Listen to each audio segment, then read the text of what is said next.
This video is sponsored by Squarespace. Your mindset plays a huge role on how you view yourself and the world around you. It also has a major impact on how you choose to live, the actions you decide to take, as well as those you don't. As I've shared before, our mind is such a powerful and capable thing, which supports the importance of constantly growing and adapting our ways of thinking. One of my core goals for the content I'm sharing with you is to help you think differently and regain control of your life. An action that encourages you to continuously shift your mindset and embrace new and different perspectives. Now, I think it's only fair to mention that I'm also growing on this journey as well and have chosen to embrace a continuous shift in my own thinking. Here are a few mindset shifts that are not only changing how I live my life, but also how I view life. Number one is you are the author of your own story. To be honest, this idea is simple in nature, yet difficult to grasp sometimes, and here's why. Have you ever heard of the phrase locus of control? This is an idea that I've stumbled across on my own journey through self-discovery, as well as building intentionality in my life. Now, if you have no idea what this means, locus of control is the degree in which people believe that they, as opposed to external forces, have control over the outcome of events in their lives. Now, if we step back for a second, we'll see that there are two independent ideas that come together to form this one statement. There's external locus of control, and then there's internal locus of control. External meaning that you believe life happens to you. It always happens to you, that there's some sort of negative external force that's out to get you and only you. And then there's internal, meaning that you believe that you are in control, that you make things happen in your life despite your situation or circumstances, that you are the author of your own story. Now, if we place these two ideas on a linear scale with external locus of control on one side and internal locus of control on the other side, all of us, regardless of what stage we're currently at in life, will fall somewhere on that line. Now, being honest about where you fall exactly is the hard part. As I'm sure you know, life itself has a mind of its own. Sometimes horrible things happen and sometimes not so horrible things happen. Sometimes life is good and other times we're forced to deal with situations or entanglements that aren't ideal. Now, without even realizing it, you've probably allowed the events in your life, whether good, bad, or indifferent, to write or begin to write your story for you, rather than you taking action despite your situation and writing your own story, developing an internal locus of control. It's interesting to me how I've noticed myself moving back and forth on this scale. Most times I'm standing strong in my ability to author my own story, but I've caught myself drifting towards the external side of this scale, growing frustrated and impatient, blaming my surroundings instead of learning how to play with the cards I've been dealt. Now, developing this level of honesty with myself wasn't easy and definitely took time. I mean, for the most part, the human in me was just being protective of my own being, if that makes any sense. But as I've shared in previous conversations, a part of growing in life is learning how to become comfortable with being uncomfortable.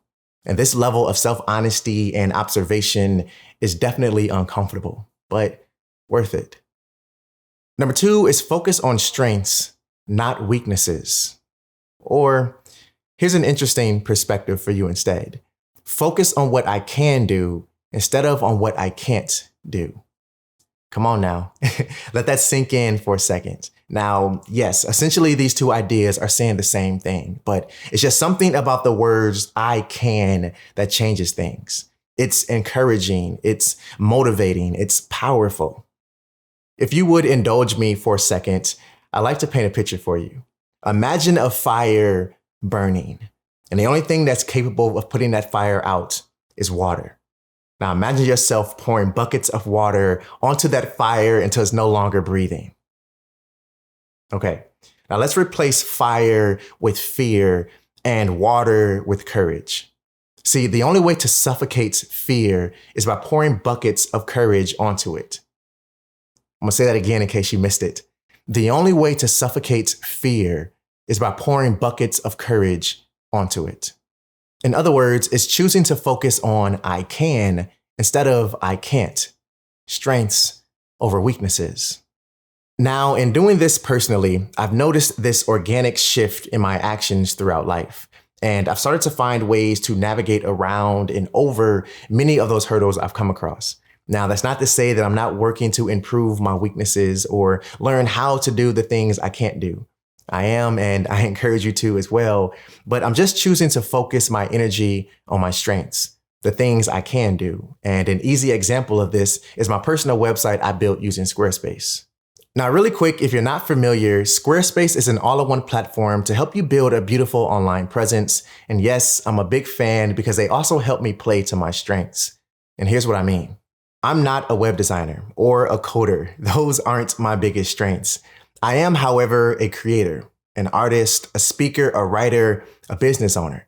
And Squarespace has made it super easy for me to build a website that not only acts as a centered hub for everything I do, but also allows me to focus on what I'm good at, rather than struggling to figure out what I'm not so good at. As an example, I can share my work and message using their blogging and portfolio features. I can also track my website's traffic and analytics, things that help me grow and make adjustments in my business. So if you can relate and if you have a project or a message you like to share or a business, then definitely check out squarespace.com for a free trial. And then when you're ready to launch and share your gift with the world, go to squarespace.com/Ronald L. Banks to save 10% on your first purchase of a website or domain. All of those details are linked below. All right, the third and final mindset shift that I want to share with you is this.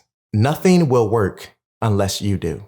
Powerful words spoken and written by the one and only Maya Angelou herself. This phrase to me is a simple reminder that the best things in life, the things that are worth having, don't come easy, and it requires work and effort to acquire them. So personally, on days when I feel frustrated and stuck, I remind myself of these simple words, which encourages me to step back if I need to take a break, to give myself permission to relax sometimes. Because to be honest, if I'm ever overly frustrated or having a creative block or feeling stuck, then I know that the work I'm doing and the progress I'm looking to make in life and in my business is not going to be very productive. So if I want my work to work, then I have to be clear of frustration and any other mental block or limiting belief. Because like Maya Angelou said, nothing will work unless you do. Well, I hope I shared something with you that resonated with you, that spoke to you. And if I did, comment below which thought exactly really hit home for you so we can continue this conversation together. If you're new here, welcome. I'm glad to have you here. Consider hitting that subscribe button down below so you can join this community and grow with all of us here. Always remember to stay true to you, and I'll see you in the next one. Peace.